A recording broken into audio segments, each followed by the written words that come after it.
खौलता हुआ लावा में फेंके जाओगे। यहाँ जो हॉट गर्ल कहते हो ना, वहाँ पे सच में इतनी हॉट गर्ल मिलेगी कि आप उसके साथ रह नहीं पाओगे। तो चलिए जानते हैं नर्क में हमारे साथ क्या क्या यातनाएं मिलती हैं।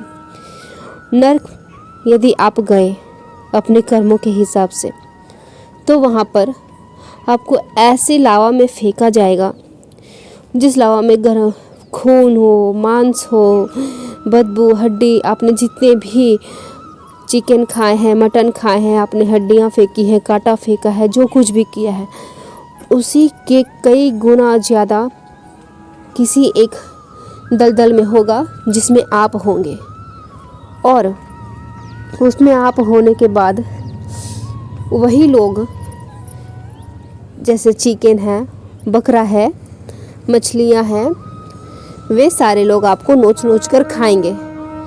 कुछ मांस यहाँ का नोचेंगे, कुछ मांस वहाँ का नोचेंगे। आपको इतनी पीड़ा होगी कि आप ना बोल सकोगे ना चिल्ला सकोगे, क्योंकि वहाँ आप ना चिल्ला सकते हो ना रो सकते हो।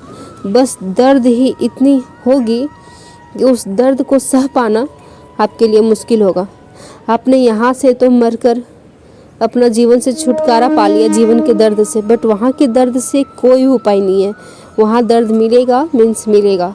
तो चलिए चिकन वगैरह का तो बात अलग है, फिर भी उसके बाद आपने यदि छोटी छोटी चीज़ों को भी मारा है, जैसे आपने चींटियाँ मारी है, आपने मच्छर मारा है, आपने माथे में पड़े जुए को मारा है, वे सारे लोग भी आपको नोचेंगे, आपका खून पिएंगे।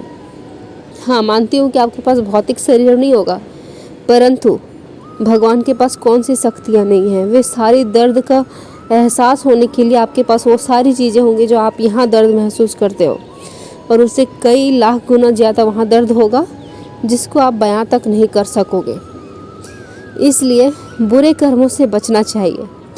और दूसरी बात, यदि आपने किसी को भी पर स्त्री पर पुरुष की ओर नज़र डाला, उसके प्रति आपने काम वासना की भावना रखी और आपने उसके साथ कुछ किया जिस पे आपका अधिकार नहीं, मीन्स यदि वो आपके पति और पत्नी ना हो, उसके अलावा आपने यदि किसी के साथ कुछ किया, तो वही जो आपने रास्ते पे चलते हुए लड़कियों को हॉट गर्ल कमेंट करते हो ना, वही लड़की यदि आपने उसके साथ बुरा किया है, तो वही लड़की आपके पास गर्म लोहे की मूर्ति होगी वहाँ, और वह आपके साथ संबंध बनाएंगी।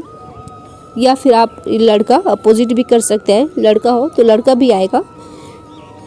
गर्म मूर्ति पूरे इतने ज़्यादा गर्म, आप सोचो हल्के से गर्म से जलते हो तो इतनी पीड़ा होती है। वो गर्म लोहा का मूर्ति होगा जो आपके साथ होगा और आप उसके साथ रह नहीं पाओगे, ऐसी पीड़ा आपको मिलने वाली है।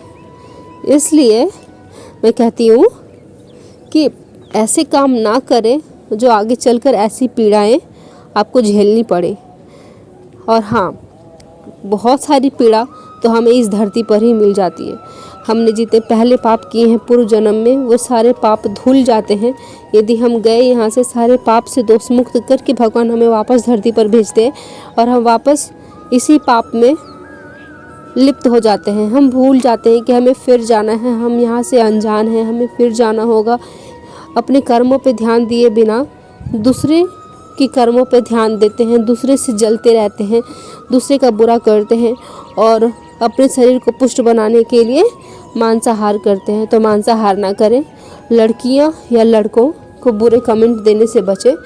आप अपने अच्छे कर्म में लगे रहें और पढ़ाई करें, अपना जीवन अच्छा बनाएं, दूसरे की चीज़ों से जले ना, बल्कि यदि कुछ आपको इंस्पायर्ड कर रही है तो आप उनके जैसा बनने का कोशिश करें। चलिए बस इतना ही। और मैं यहाँ हर रोज़ गीता, रामायण, रामचरितमानस और कई सारी कथाओं को लाऊंगी, तो आप उन सारी चीज़ों को सुनना चाहते हो तो आप मेरे साथ जुड़ सकते हो और कम से कम 50 लाइक्स करें और जय श्री राम या जय श्री कृष्ण लिखकर मुझे यह बताएं कि हाँ मैं सही जा रही हूँ और आपको ये पसंद आ रहे हैं मेरी कथा।